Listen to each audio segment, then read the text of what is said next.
ಕರ್ನಾಟಕದ ಹಾಲಿನ ಉತ್ಪನ್ನಗಳನ್ನು ದೆಹಲಿಯಲ್ಲಿ ಮಾರಾಟ ಮಾಡಲು ಅಡೆತಡೆ ಸೃಷ್ಟಿಸಲಾಗುತ್ತಿದೆ ಎಂಬ ವರದಿಯನ್ನ ಪ್ರಜಾಧ್ವನಿ ಟಿವಿ ವರದಿ ಮಾಡಿದ ಬೆನ್ನಲ್ಲೇ ಕರ್ನಾಟಕದಲ್ಲಿ ಕನ್ನಡಪರ ಸಂಘಟನೆಗಳು ರೊಚ್ಚಿಗೆದ್ದಿವೆ.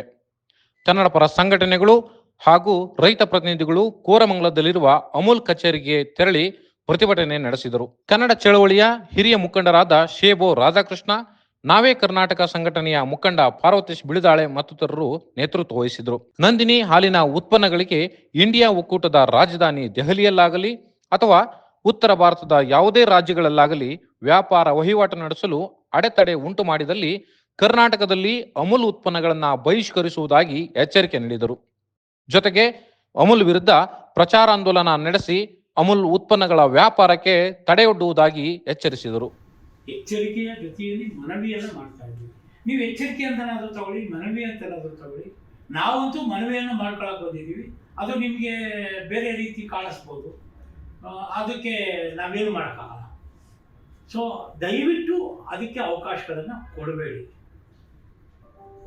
ಇದನ್ನು ಅತಿ ಶೀಘ್ರದಲ್ಲಿ ಇವತ್ತೇನೆ ಸಾಧ್ಯವಾದರೆ ಈಗಲೇ ಮಾತಾಡಿ, ನಮ್ಮ ಮುಂದೆನೇ ಮಾತಾಡ್ಬಿಟ್ರೆ ನಮಗೂ ಒಂದು ಸರಳ ಇದೆ. ಕನ್ನಡಪರ ಸಂಘಟನೆಗಳ ಈ ಮನವಿ ಪತ್ರವನ್ನು ಸ್ವೀಕರಿಸಿದ ಅಮೂಲ್ ಕಂಪನಿಯ ಬೆಂಗಳೂರು ಮಾರುಕಟ್ಟೆ ವಿಭಾಗದ ಮುಖ್ಯಸ್ಥರಾದ ನಾಗೇಶ್ ಅವರು ಈ ವಿಚಾರವನ್ನ ಗುಜರಾತ್ನ ಕೇಂದ್ರ ಕಚೇರಿಗೆ ತಿಳಿಸುವುದಾಗಿ ಭರವಸೆ ನೀಡಿದರು. ಕೆಲವು ಹಾಲಿನ ಮಾರಾಟ ಮಾಡುವಂತ ಕಂಪನಿಗಳು ನಂದಿನಿಗೆ ತೊಡಕನ್ನ ಉಂಟು ಮಾಡ್ತಾ ಇದ್ದಾರೆ, ಅದರ ಮಾರಾಟಕ್ಕೆ ಅಡ್ಡಿ ಉಂಟು ಮಾಡ್ತಾ ಇದ್ದಾರೆ ಅಂತೇಳಿ ಮಾಧ್ಯಮಗಳಲ್ಲಿ ವರದಿ ಬಂದಿದೆ. ಹಾಗಾಗಿ ನಾವು ಕನ್ನಡಪರ ಸಂಘಟನೆಗಳವರು ಮತ್ತೆ ರೈತರು ಇವತ್ತು ಇಲ್ಲಿ ಬೆಂಗಳೂರಿನ ಕೋರಮಂಗಲದಲ್ಲಿರುವಂಥ ಅಮೂಲ್ ಅವರ ಕಚೇರಿಗೆ, ಪ್ರಾದೇಶಿಕ ಕಚೇರಿಗೆ ನಾವು ಬಂದಿದ್ದೀವಿ. ಒಂದು ಆಗ್ರಹ ಪತ್ರವನ್ನು ಕೊಡೋದಕ್ಕೆ ಅಂತ ಬಂದಿದ್ದೀವಿ. ಇಲ್ಲಿ ಈ ಸಂಸ್ಥೆಯ ಮುಖ್ಯಸ್ಥರು ನಮ್ಮ ಜೊತೆಲಿ ಇದ್ದಾರೆ. ಅವ್ರ ಹತ್ರ ನಾವು ಈ ವಿಚಾರಗಳನ್ನೆಲ್ಲ ಚರ್ಚೆ ಮಾಡಿದ್ದೀವಿ.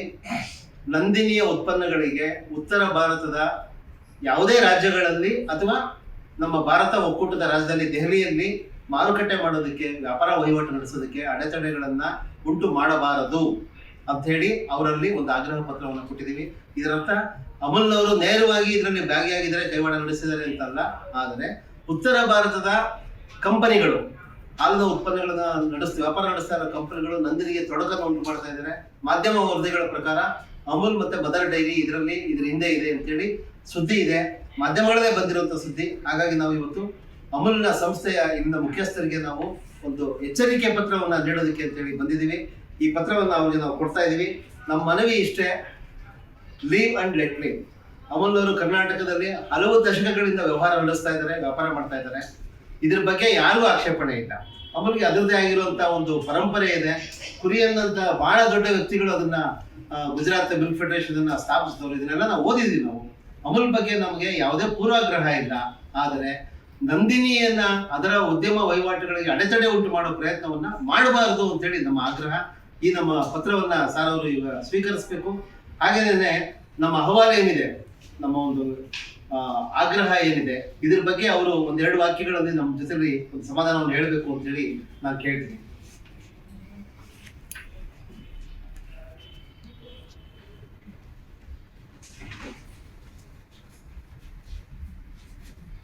ಸ್ನೇಹಿತರೆ, ಈಗ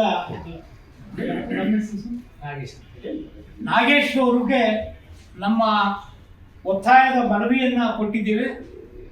ಅವರು ಈ ಪತ್ರವನ್ನು ಸ್ವೀಕರಿಸಿ, ನಾವು ಆ ಥರದ ಯಾವುದೇ ಕೆಲಸಗಳನ್ನು ಇದುವರೆಗೂ ನಾವು ಮಾಡಿಲ್ಲ, ಇದು ಬೇರೆ ಯಾರೋ ಮಾಡಿರ್ಬೋದು ಅಂತನ್ನುವಂಥ ಅನುಮಾನಗಳನ್ನು ವ್ಯಕ್ತಪಡಿಸ್ತಾ ಇದ್ದಾರೆ. ಆದರೂ ಕೂಡ ಅಮೂಲ್ ಕಂಪನಿಯ ಪರವಾಗಿ ಈ ಕರ್ನಾಟಕದ ಮಾರುಕಟ್ಟೆ ವಿಭಾಗದ ಮುಖ್ಯಸ್ಥರಾದಂಥ ಶ್ರೀಯುತ ನಾಗೇಶ್ ಅವರು ಅದ್ರ ಬಗ್ಗೆ ಸ್ಪಷ್ಟೀಕರಣ ಕೊಡ್ತಾರೆ.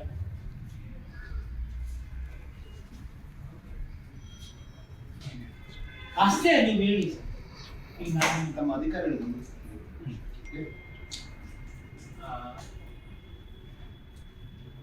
ಡೆಲ್ಲಿ ಮಾರ್ಕೆಟಲ್ಲಿ ಏನು ನಂದಿನಿ ಏನು ತೊಂದರೆ ಆಗ್ತಿದೆ ಅನ್ನೋ ಬಗ್ಗೆ ಏನು ವಿಷಯ ಈಗ ಹೇಳಿದ್ರು ಅವರು, ಇದ್ರ ಬಗ್ಗೆ ಆ್ಯಕ್ಚುಲಿ ನಮಗೆ ಅದ್ರ ಬಗ್ಗೆ ಮಾಹಿತಿ ಇಲ್ಲ. ಈ ವಿಷಯನ ನಾವು ನಮ್ಮ ಹೆಡ್ ಆಫೀಸ್ಗೆ ಇನ್ಫಾರ್ಮ್ ಮಾಡ್ತೀವಿ.